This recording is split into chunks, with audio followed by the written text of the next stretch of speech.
High, good morning. অবস্থা আজকে একটু দেরি ভীষণই হয়ে গেছে, কি করব বলো।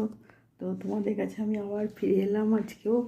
তো কাজ যেমন রোজ আসি সেইভাবেই আমি এসেছি আজকে। তো একটু তো দেরি হয় যেন, তো ঘরেতেও অনেক প্রচুর কাজ থাকে। তারপরে ধরো সকালবেলাটা তো মর্নিং ওয়াক করে আসি, এইসব করতে করতে ভীষণ দেরি হয়ে যায়। তো তাই তোমরা কিছু মনে করো না, কারণ দেখো রোজ তো এক টাইমে আসতে পারছি না, কিন্তু তবু তোমাদের কাছে আমি ঠিক টাইম বার করে চলে আসছি, ঠিক আছে? তো তোমরা আমার দেখতে থাকো, আমি কি করছি, কি রান্না করছি, সব কিছু তোমরা দেখো, আমার সাথে থাকো, ঠিক আছে? দেখো বাইরেটাতে কত রোদ, কত কি অবস্থা দেখছো। আর এখন তো অনেকটাই টাইম হয়ে গেছে, 11:30 বেজে গেছে, তাও আমি তোমাদের কাছে এসেছি। তোমরা দেখতে থাকো আমি কি করছি। আর এইভাবেই তো আমার চলে রোজের তোমাদের সাথে, আর তোমাদেরকে ছাড়া তো আমার হয় না। তো সেই কি করব, কি বানাবো, কি ইয়ে করবো, সব তোমাদের আমি দেখাতে থাকবো, ঠিক আছে? তোমরা খালি আমাকে দেখতে থাকো।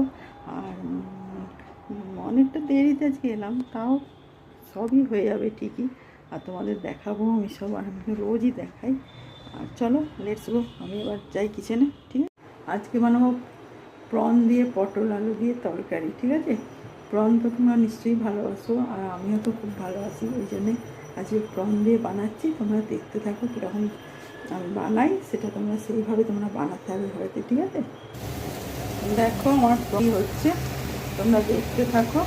এই দেখো, এটা হচ্ছে পটল দিয়ে আলু দিয়ে হচ্ছে, এর মধ্যে প্রন দিয়ে দেবো। আর এতে ঘি, গরম মশলা সব দিয়ে দিয়েছি এর মধ্যে, বুঝলো তো? লাস্টে প্রনটা দিয়ে আর একটু গরম মশলা দিয়ে ঢাকা দিয়ে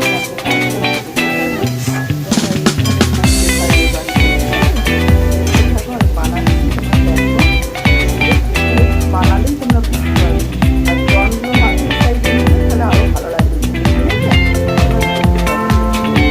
দেখো আমার হয়ে এসছে। এবার আমি এর মধ্যে প্রনগুলো সব দিয়ে দেবো, দেখো দিয়ে দিলাম, দেখলে? এবার এগুলোর মধ্যে এটা থাকবে, আরেকটু গাঢ় গাঢ় মাখা মাখা হয়ে যাবে, তখন আমি